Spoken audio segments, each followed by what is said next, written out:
All right, these are your 2.8 notes. So the first thing, we're going to work back with inequalities again.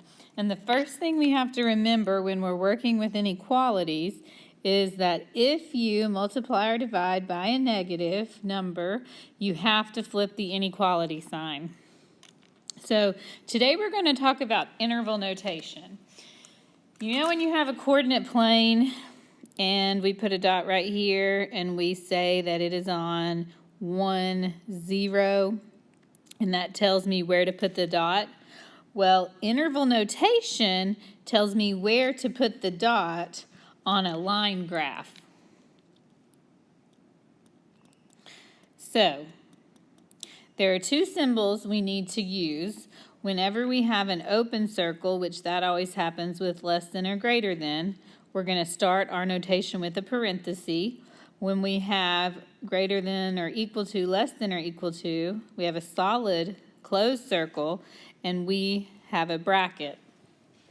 We're always going to use parentheses with infinity or negative infinity. And all of this will make sense in a minute when we go through it.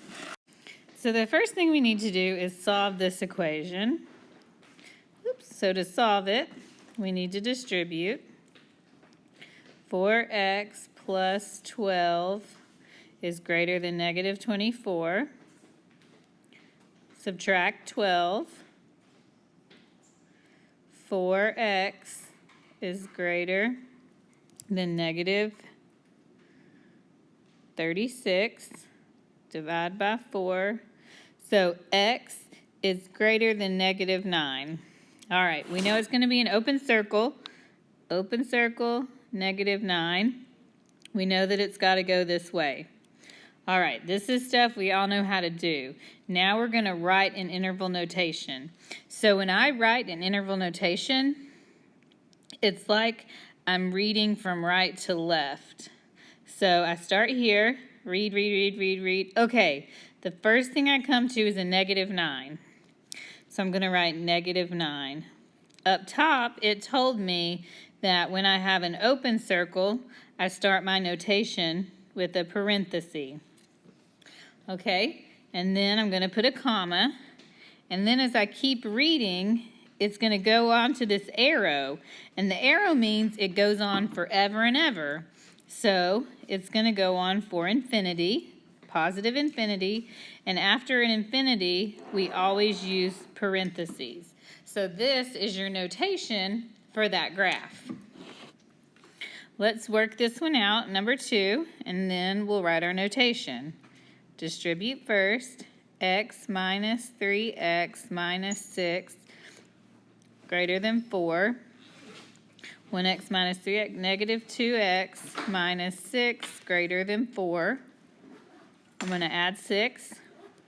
Negative 2x greater than 10. All right, I'm about to have to divide by a negative number. When I divide by a negative number, I flip the sign.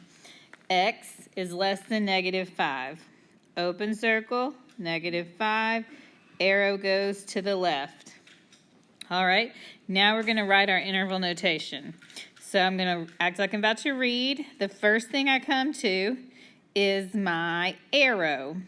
That arrow is pointing to infinity, but it's pointing to negative infinity. That's going to go on and on negatively. We always put a parenthesis. It's a big fat parenthesis, comma. The next thing I come to when I'm reading, arrow, come to my negative 5. And because it's an open circle, I close my notation with a parenthesis. All right? You all should know how to work these.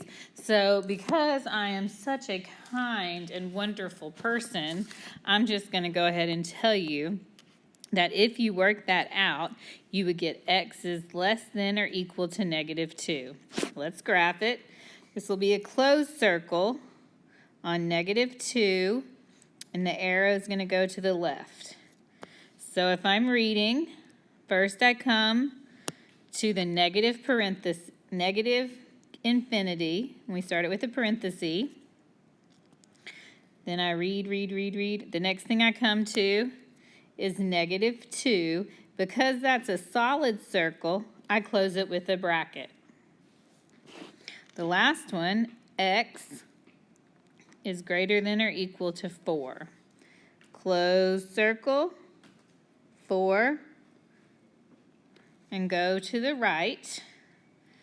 So when I'm reading, read, the first thing I come to is a 4. So I'm going to write a bracket because it's a closed circle, 4, comma.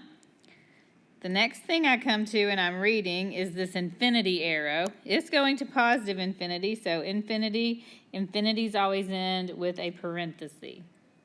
All right, flip over to the next page for me. Okay, for numbers 5 through 10, I have worked out all the problems for you. X is less than 1. I need you to put it on the graph right here. Draw your dot, draw an arrow, whichever way it goes.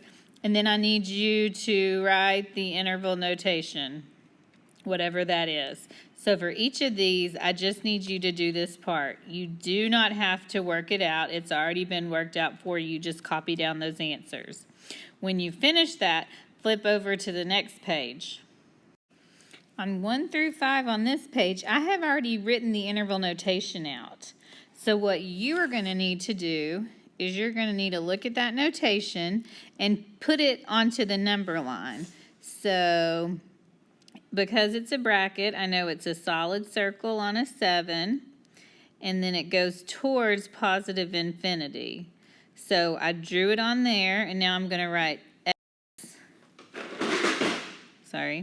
is less or greater than or equal to 7.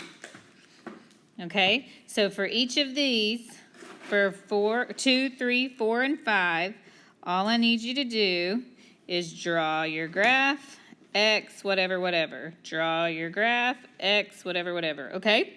Do that for each of those, turn it in, and you are done.